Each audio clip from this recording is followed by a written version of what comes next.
Jadi boleh nggak kita memfitnah orang? Boleh. Boleh ya, itu akan tercela. Apa sih motivasi seseorang itu melakukan fitnah?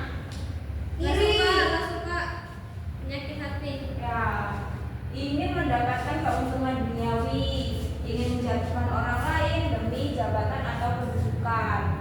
Terus adanya rasa iri dan dengki, dan ingin memecah belah hubungan antar manusia. Selanjutnya, gimana cara kita menghindari fitnah? Berprasangka baik, Ya, ada yang tahu lagi? meningkatkan keimanan, Bu. Ya betul. Ini pada ya betul semua ya. Jadi cara menghindari fitnah itu yang pertama memperdalam pemahaman Al-Quran. Yang kedua meningkatkan keimanan kepada Allah. Yang ketiga menjaga lisan dan berhati-hati dalam berbicara. Yang terakhir tidak mudah menyebarkan berita yang belum jelas kebenarannya. Jadi kita itu tidak boleh menyebarkan berita yang belum jelas kebenarannya. Selanjutnya ada namimah. Apa sih namimah itu? Menggunjing, gibah, menggunjing. Namimah itu adu domba. Namimah berarti adu domba, dilakukan dengan menyebarkan berita untuk merusak hubungan orang lain. Namimah dapat dilakukan melalui ucapan, tulisan maupun isyarat. Perbuatan ini dapat menimbulkan permusuhan dan perpecahan. Jadi nggak boleh ya kita itu adu domba orang lain. Gimana cara kita menghindari namimah?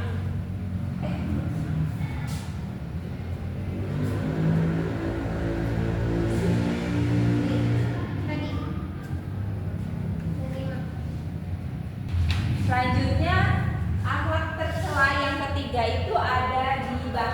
Apa ghibah itu? membicarakan orang lain atau keburukannya, Bu. Iya, siapa yang sering gibahin orang? Sania, Bu. Itu nggak boleh ya, itu akhlak tercela. Ibu ada yang ngintip. Ghibah adalah membicarakan keburukan orang lain di belakangnya. Ghibah dapat berkaitan dengan fisik, perilaku maupun kehidupan pribadi. Allah Subhanahu wa taala melarang ghibah dalam Al-Qur'an. Ghibah dapat menyakiti hati orang lain. Jadi kita itu tidak boleh gibahin orang lain atau ngomongin orang lain itu di belakangnya. Apa sih motivasi dan dampak ghibah itu? Sakit hati, iri rezeki. Ya, Dampaknya itu, Bu, Dampak. punya teman. Ya. Merusak hubungan, Benar. menyakiti perasaan orang lain. Iya benar semuanya ya. Jadi kita nggak boleh gibahin orang lain di belakangnya, membicarakan keburukan orang lain. Gimana cara kita menghindari gibah? Mengingat bahwa Allah membenci ghibah. Berprasangka baik juga. Iya benar. Kita harus berprasangka baik sama orang lain, jangan berprasangka buruk terus. Mengingat bahwa Allah membenci gibah, introspeksi diri dan memperbaiki kekurangan sendiri. Jadi sebelum kita ngomongin orang lain, kita tuh harus introspeksi diri. Apakah kita ini udah baik atau belum kalau kita ngomongin orang lain gitu ya. Terus menjaga lisan dan pergaulan. Jadi nggak boleh asal ngomong. Kita harus menjaga lisan kita. Yang terakhir itu membiasakan berkata baik kepada sesama. Jadi kita tuh harus berbicara yang baik-baik. Terus hikmah menghindari akhlak tercela. Apa hikmahnya kalau kita udah menghindari akhlak tercela?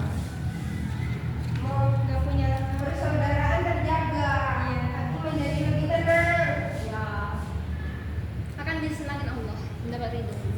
Ya, jadi kita itu harus menghindari akhlak tercela agar hubungan antar manusia menjadi harmonis, persaudaraan tetap terjaga,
Kalau udah paham, Ibu akan kasih pertanyaan.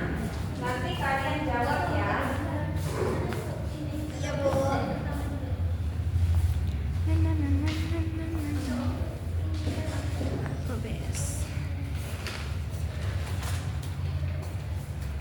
Nih, pertanyaannya kayak gini. Aisyah menyebarkan berita bohong tentang temannya. Itu termasuk apa? Fitnah. Benar. Kalau Vina mengatakan kepada Siti bahwa Andi membencinya agar mereka bertengkar. Itu termasuk Fitnah. namimah ya. Namimah. Nah, yang ketiga, Andi membicarakan keburukan temannya di belakangnya. Itu, Gibah. nah betul. Gibah. Kalau ini mengingatkan teman agar tidak berkata kasar. Akhlak baik, berarti tidak dari ketiganya. Dari sini udah paham ya materi yang Ibu sampaikan? Paham. Mungkin hanya itu yang dapat Ibu sampaikan, kurang dan lebihnya Ibu mohon maaf. Dan kepada Allah Ibu mohon ampun.